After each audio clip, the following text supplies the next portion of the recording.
अगर आप भगवत गीता से पूछोगे कि परमेश्वर कौन है, तो वहाँ आपको श्री कृष्ण ही परमेश्वर बताए जाएंगे। और वहाँ आपको संत सूरदास मीराबाई जैसे महान संत मिलेंगे जिन्होंने उस परम तत्व को प्राप्त किया।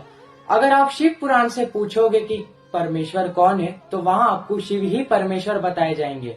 और वहाँ आपको ऋषि मार्कंडे योगी जैसे महान संत मिलेंगे जिन्होंने उस भक्ति में लीन होकर उस परम तत्व को प्राप्त किया। अगर आप कुरान से पूछोगे कि परमेश्वर कौन है, तो वहाँ आपको अल्लाह ही परमेश्वर बताए जाएंगे।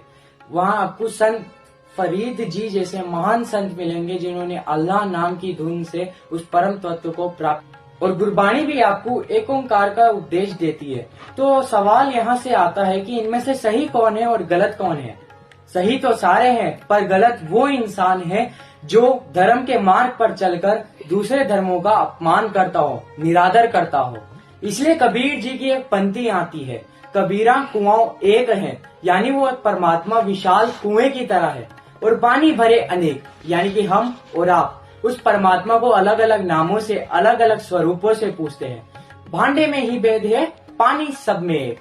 भेद तो यहाँ पर है, यानी हम जो धर्मों के ऊपर और जातियों के ऊपर लड़ते रहते हैं, वो परमात्मा तो एक ही है, उसे तो बांटा नहीं जा सकता है। इंसान बढ़ते हैं पर परमात्मा नहीं बढ़ते। अगली पंक्ति है कि पानी सब में एक, यानी वो परमात्मा एक ही है, बस धर्मों के नाम अलग दिए गए हैं।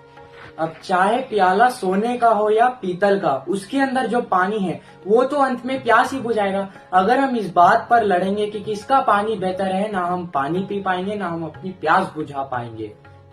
यानी हम लड़ाइयां में इतने बिजी हो गए कि हमें उस परमात्मा के नाम की अनुभव करने के लिए हमारे पास समय नहीं है। इसलिए कबीर जी कहते हैं, कबीरा कुआं एक है, पानी भरे अनेक, भांडे में ही भेद है, पानी सब में। वाहिगुरु जी का खालसा, वाहिगुरु जी की फतेह।